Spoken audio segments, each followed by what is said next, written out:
what's the cadence in which you typically work with a lot of our clients? Is it every week that you do, or sometimes can it even veer away from that, once every 2 weeks, maybe even once a month with a larger shoot? Like I keep saying, it depends. It really does. I'm saying this learning. because I've done it so many times where people are like, they're like, oh, I'm just going to shoot for 6 hours, and they shoot for 6 hours, but after like 2, their energy's depleted. All the content after that might as well not be used because it's just their energy's bad. Content is all about your energy. Yeah. If you've ever watched a video and you just go, and they're just like bored out of their mind, there's nothing. You're just swipe no matter how good the editing is. It literally doesn't matter how good the editing is. So here's my answer to the question. Welcome back, everybody. We are on officially episode 4. Welcome to the show. Hopefully you've checked out 1, 2, and 3 by now. Today we are going to be working on making sure that we give you guys the ultimate guide in terms of how to create as much content as you possibly can in 1 hour, kind of determine what does that schedule look like for you as a content creator, and just some overall tips and things that we've learned. We've shot with probably close to hundreds of people at this point when it comes to people in the room, taught different entrepreneurs what it means to shoot, how to shoot content. There's so many different ways you can do it. And ultimately, there's a lot of really inefficient ways that you can create content. So we want to discuss all of the things, the good ways and some of the bad ways, but mainly focus on how do you create as much content in a short amount of time. Absolutely, because as entrepreneurs who are committed to producing content, obviously we know the filming component needs to be done consistently, right?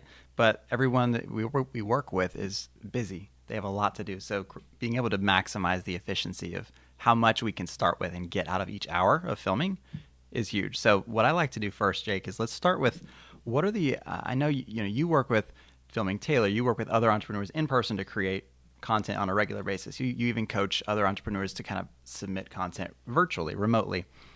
What are the typical deliverables that a 1 hour shoot might need to yield? What is a recommended pattern for the amount of deliverables that one hour shoot could yield? Yeah, great question. So there's a lot of different ways that you can go about content. It really depends on what are you trying to get out of the shoot. If we're just, for this example, let's just stick with how do you get the most out of 1 hour. Yeah. For the entrepreneur who's literally just got a super busy life and they're like, man, I just need to squeeze out as much content as possible in 1 hour. This is kind of like the formula, if you will, that I would do. It'd be set aside 1 hour. Do not let anything else get in the way of that. Just a absolutely like a caveat. There's like so many times where people shoot content and they're like, is this a waste of time?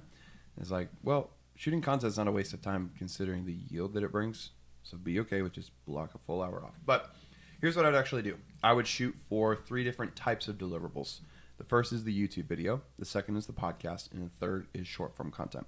Now, how you do all of these in one, you might want to change the format and style, but I'm just going to go over kind of my formula that I would do if it was me. Cool. So my goal would be to take every YouTube I make and turn it into a podcast that my audience can consume.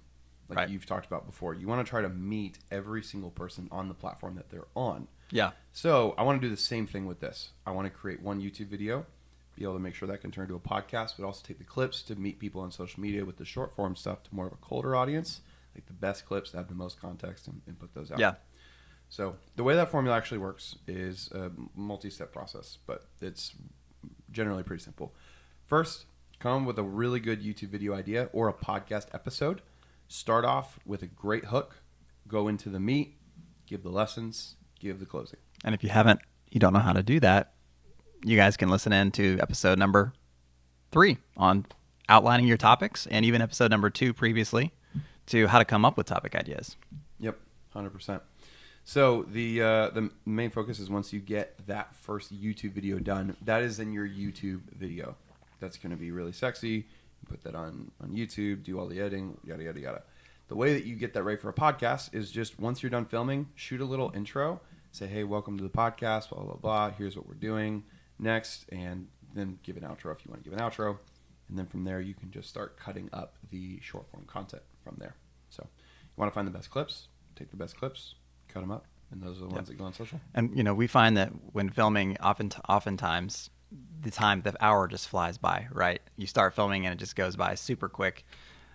So when they film that, obviously they can send it off to a video editing team and splice it up into various clips. What's the ultimate raw files that you want to end up with from the shoot? Is it just one long form video on a certain topic that's, riffing. That's, let's say, your podcast, and then your intro and your outro, and then also a short form that's kind of a summarized version of that entire film shoot in a really short form fashion. Yeah, so the file that you send to your editing team. Yep. The way that I would want it as an editor, in a perfect world, it'd be like, here's the intro to the podcast. Pause for like 2 seconds. Then go into your YouTube hook, go into your YouTube video, do the whole thing, then do your outro, and that's it. So that would be like the easiest format for one team.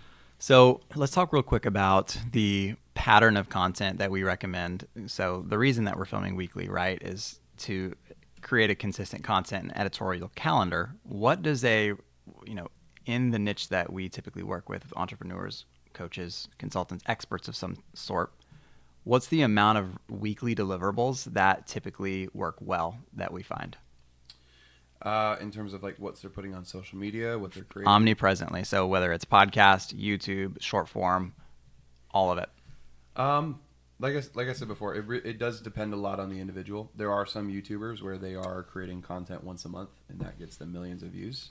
And so some people that are like, oh, the Gary Vee or this model or that person's model, I have to create 6 videos a day, and they're creating 6 videos a day with like 16 views for 2 years. No. That's not always the best way to do it. So what I would say is, what can you commit to? What can you commit to quantity-wise without sacrificing your quality? Right. And that all goes back to stuff we talked about in a little bit of previous episodes, and more that we need to get into in other episodes, of who is watching your videos. And when you know who's watching your videos, that really tells you what to do with the content you're creating. How, like, when you really understand your avatar, that tells you more of your general schedule. So, but I know everyone wants the linear bite-sized answer. So I just gave you the non-linear answer. But the bite-sized linear answer is, if you can post once a day, Monday through Friday, short form, with 1 podcast per week, that's a great baseline. That's a good starting point. It's a good baseline, and the reason why is because most people can consume 1 of your short form videos per day. That's not too much on you, because you don't have to be this super expert speaker to get 1 video out per day. And in terms of podcast content, people can spend between 10 to 45 minutes per week to listen to your stuff. Any more than that starting out, people are going to be overwhelmed. Maybe you'll have a random piece of content blow up. But if you're spending 1 hour making content, I would not expect more than that at that small of a rate of creating content. And 1 hour of content, usually we're able to get about 3 to 5 pieces of short form from an hour long, let's say, podcast episode or YouTube long form episode, right? And then, so we don't have to worry too much about creating all these different ideas for short form. If we can commit to 1 episode a week, that's usually enough to keep that omnipresent strategy afloat, keeping it going and going and going. Mm-hmm. So let's talk about then kind of how do we get that on people's schedule? What's the cadence in which you typically work with a lot of our clients? Is it every week that you do, or sometimes can it even veer away from that, once every 2 weeks, maybe even once a month with a larger shoot?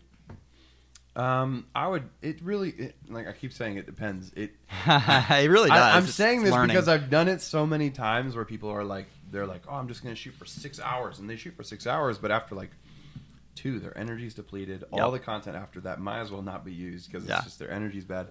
Content is all about your energy. Yeah. If you've ever watched a video and you just go, and they're just like bored out of their mind, and there's nothing, you're just swipe no matter how good the editing is. It literally doesn't matter how good the editing is. Yeah. But if somebody's very energetic right out the gate, it's great. That content, the input to output yield is so much stronger when you just understand your energy. So here's my answer to the question, even though it's not linear. And if you want to push, you can.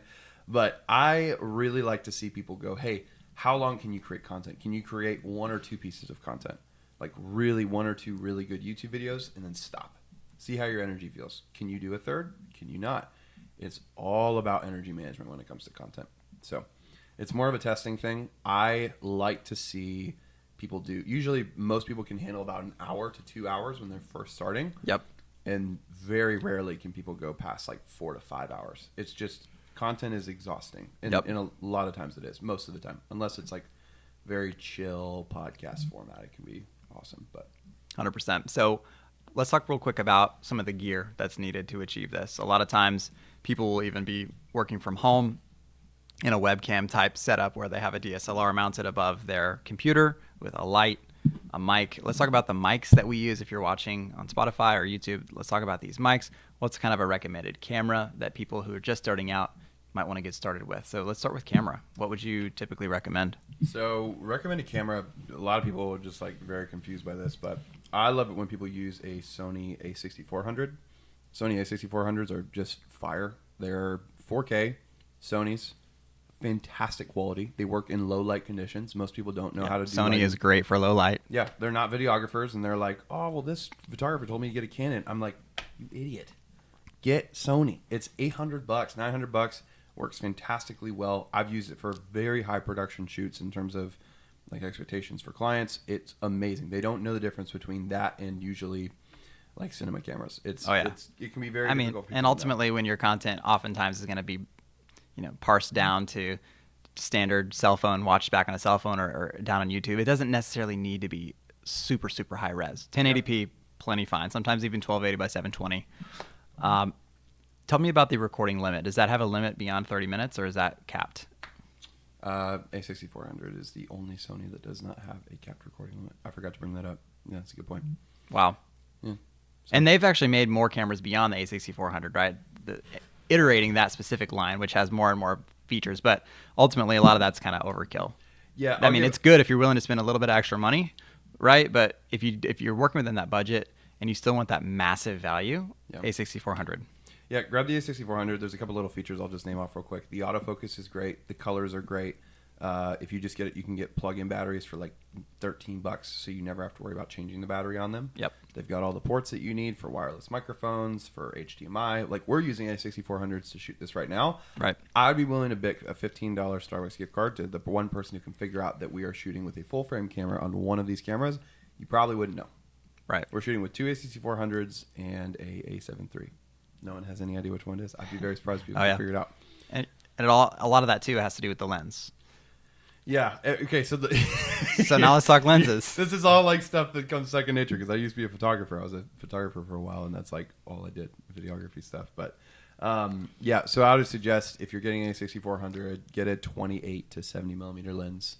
Those seem to work great. Don't get like the 18 to 50 millimeter tiny little one. That one's just garbage. I'm sorry, it's not great. So get the Sony a6400, get a plug-in battery, and get a 28 by 70 millimeter lens. We might even want to create some affiliate links for Amazon, just like a shopping cart. Yep.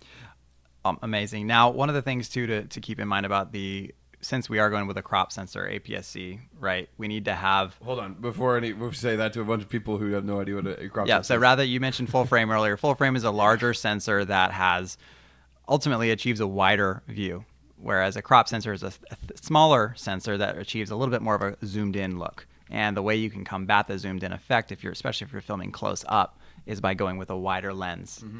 And so you mentioned, I think, 24 to 70 lens. There's other lenses that are, one of them that I know I've written down is the 16 by 55 millimeter. So that's similar as a 24 to 70 on a full frame, whereas you go down to APS-C crop sensor, you can get the 16 by 55, and that you can even go the nice Sony G series at the 2.8 f-stop, right? So you can get that nice shallow depth of field, which looks really nice. Yeah. And that's great. So either of those lenses will work, but I want to say if you are working specifically on like a webcam setup with this camera, you want to make sure that you do have a lens that's wide enough. So if you do that 24 to 70, you'll probably end up having to go pretty wide. Yeah, at that point, if you're doing a webcam specifically for that type of scenario, I would do the 16 millimeter Sigma 1.4 millimeter. So that's Sigma 16 millimeter Sigma 1.4. Okay. So the 1.4, just so you guys know, like a little lesson, I promise I won't confuse you, but the lower that number is, like the 1.4, 3.5, the lower that number is, the more blurry your background is. Right. So if it's 1.4, it's going to be really blurry. If it's on the camera, if it's 5.6, it's not going to be so blurry. It's kind of that like portrait mode in the iPhones are trying to mimic. Yeah. Although I think actually that's a little bit actually authentic because there's multiple lenses that one of them is out of focus, one of them is in focus, and it's combining them. But great. Now the one downside to consider is that there is not a variable focal range with that. So if you want to achieve a different shaped background, you have to pull your camera farther away from you or push it closer, right? But then you do get that beautiful 1.4 look. So definitely I would add that if you've got the budget to the arsenal, but then definitely go with one of these variable focal ranges like 24 to 70 or the 15 to 55 that we're talking about. And if you have a MacBook, You could also run with an iPhone. With last year, they introduced a feature that you can use like this little, I forget, you can put it onto your MacBook, but you can use your iPhone as a webcam. Ooh, I used my that's iPhone cool. for one of our FEMI videos, and no one realized it was an iPhone. Wow. Everyone thought it was a Sony. So you can use your iPhone for really, really good quality stuff. Hacks. Yeah. Hacks, I say. So beyond that, obviously we would need an SD card. Typically just get a high, if you're filming 4K, which you probably won't need to, but we'll need to film, just get a 256 gig SD card, Pro grade. high end. It's ProGrade called usually. a ProGrade 256 gig. We'll put a list in the comments. I promise. We Cool. won't make you guys do all this research yourself. Amazing. So, card reader, capture card. Okay, so let's talk about if it is a webcam, obviously it can't just be plugged straight into your computer via an HDMI. It needs to actually go through what's called a capture card, right? Mm-hmm. How do people find something like that? Yeah, there's a little thing on Amazon. If you literally look up video capture card, it's like Cool. one of the first one that pops up. So And again, you put in the links, yeah? Yeah. We'll put in the links below because basically you need your setup. You consists of a couple things, and you can configure this in so many ways. And so I just want to make it really simple for people. You need a camera, a battery to power the camera. You need a way to get the signal from the camera into your computer, and then you need a microphone source. That microphone can also plug into your camera. You can plug into your camera, or it can plug in separately into your computer. So you could do microphones similar to this, where it's more professional podcast style. You've got this thing. This needs to go through a little box, and that goes into your computer. You can do that through a simple audio interface, which we can leave in the show notes as well. Mm-hmm. You could also take a wireless microphone system, or just a shotgun mic, like a little Rode mic, stick it on the top of your camera, plug it into your camera, and if you have an HDMI cord, go out of your Sony and go into this little capture card thing, your computer will recognize the video signal and the audio signal. Yeah. So there's multiple ways that you can do your setup, but I just want to keep it really simple. Camera, power, get the signal over to your computer, and then make sure you've got audio, and you can run that audio separately to your computer via a microphone like this, or if you want to just run a wireless mic. Absolutely. Cool. Yep. And the beauty of that too is you can just jump into a Zoom webinar, for example, set your camera source and audio source just to be that HDMI capture card, and boom, you've got it. You're great. That's super cool. So let's talk then about how do you actually mount that? There's a series of mounts and things. You can mount it behind the screen or mount it to your desk, holding the camera and even a side support light or the mic and all that. Any specific one you recommend, or just say check out the one in our show notes? Yeah, I would check out the one down there. I mean, there's some boom arms that you can use. Yeah. Like, I think from B&H we got some. Yep. My favorite way is if you have the room. I prefer using a tripod. If I have the room in a room to use a tripod, I would rather use that because I can move it to different parts of my room. I can change it up because eventually you get bored or you want to move it. Yeah, if you need to use a boom arm, you can. Okay. They're just a little clunky and can be a little annoying. Yeah. So. What about lights? I wish you guys could see the light we're using right now, but just a quick, easy light setup for people. What would you recommend? The type of route they should go?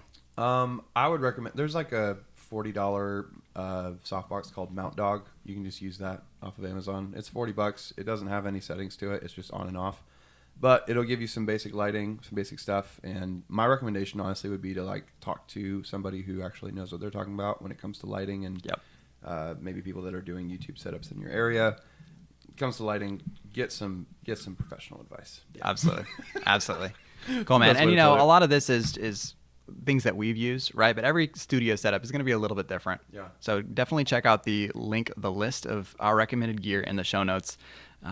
And feel free to look at the recommended similar items in the Amazon cart. We try to build all this on Amazon or B&H links. But customize it. And if you need help, DM us. And we're happy to help give some recommendations. So I hope this episode helped. Ultimately, for a quick recap, the purpose of this really is to get consistent, set a weekly hour shoot to capture content, whether that's a podcast and a YouTube and a couple of shorts. Maybe even do it bi-weekly if you'd prefer and do 2 hours, but probably don't exceed that because like Jake, you're saying, it's tough. When you go beyond that, the energy starts to drain. It's difficult, but getting consistent and then get yourself set up with gear because nobody wants to be held back by and be prevented from starting to film because of a lack of gear or a lack of preparation, right? When we're prepared, we can just take the action without any added obstacles. We've got enough obstacles in our life to begin with. Why not add more? So prepare, film, and then what's next? You've got the files, hand it off to your team, and then from there they can really split it off into all kind of deliverables, whether it's 3 to 5 short forms, publishing your podcast, publishing YouTube, stories even. Yep. You can repurpose that into email, nurture content, blog content. Really just continue to get omnipresent. Yep. Cool. 100%. Awesome, guys. Well, get out there, go film your content, share with the world the expertise that you've learned, and let's go. We'll see you guys in the next one.